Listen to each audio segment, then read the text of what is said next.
Bum. Badass women in Herstory. This week, ladies and gentlemen, we kind of continue on the pattern that we started last week. 2 weeks ago. Excuse me. A revolutionary fighter. Clara de la Rocha was a Mexican revolutionary daughter of Herculano de la Rocha, a revolutionary hero from northwestern Mexico. So her life, she was born in Durango. I was wearing a Durango shirt the other day. In 1890. I was born in 89. Interesting, huh? It is known that in 1910 she joined the Maderista movement together with her father, General Herculano de la Rocha. Clara's family was established in Durango and Sinaloa. During the armed movement, she was named guerrilla commander and later colonel. She participated in the violent takeover of the city of Culiacan, Sinaloa in 1911. Excuse me. She was also part of the attack group. No disrespect, it's just, I guess it's the energy drinks. I wonder if the mic's even picking it up.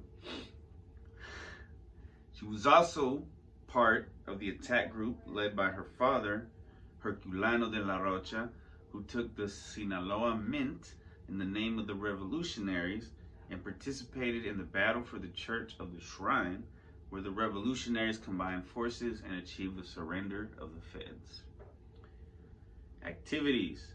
During the fight for taking of Culiacan, Sinaloa in 1911, Clara de la Rocha fought alongside her father, who was a wealthy farmer who had properties in Los Algodones area, Sinaloa.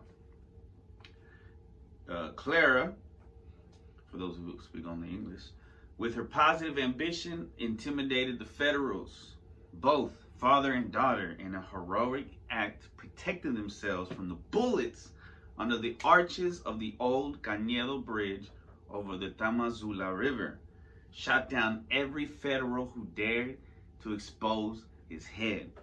Clara later collaborated with her father, Herculano de la Rocha, in the attack to take control of the Sinaloa Mint, located on Rosales Street in Culiacan, Sinaloa, with success, largely thanks to the enormous cunning of Herculano, who, with intelligence, knew how to defeat the Federals and take control of the Sinaloa Mint. Clara also participated in another very important combat in which the revolutionary forces achieved victory and the Federal troops stationed in the block currently located between Angel Flores Street and Donato Guerra Avenue had to surrender.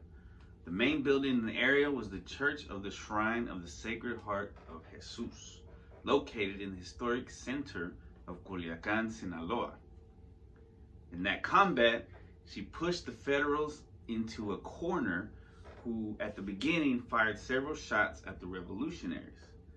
Then the revolutionaries answered the fire, defended themselves with everything they had available, and fired a tremendous barrage of shots at the Federals that forced them to retreat.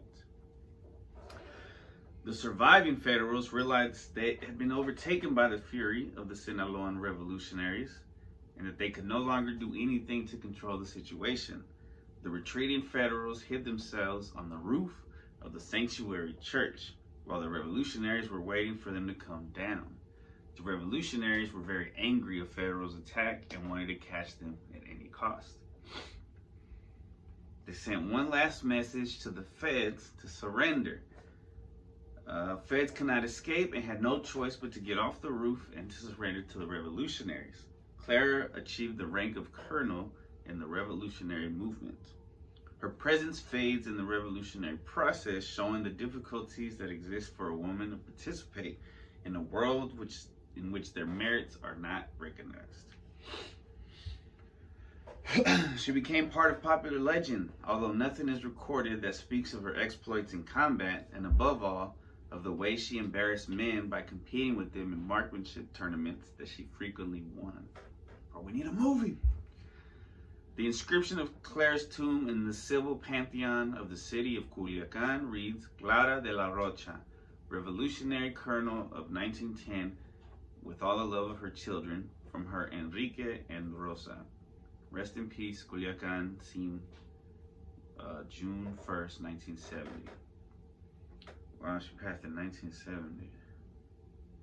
60 years old. This tradition has continued by the Denocha women, Pupulcin, Catalina de Erauso, Maria Pablo de los Santos, Josefa Ortiz de Dominguez, Manuela Medina, and Leona Vicario, the women of the La Merced market, and those of Juchitán. I guess that means that they're fighters too, man. That's a whole list of people we gotta get into. In the following weeks, in popular culture, blew my mind. Clara de la Rocha was the inspiration for Princess Leia's Organa's hairstyle. Whoa, whoa, whoa, whoa, whoa. How am I 34 years old and I'm barely learning this, bro? All right. Thank you for tuning in. We will now do the freestyle.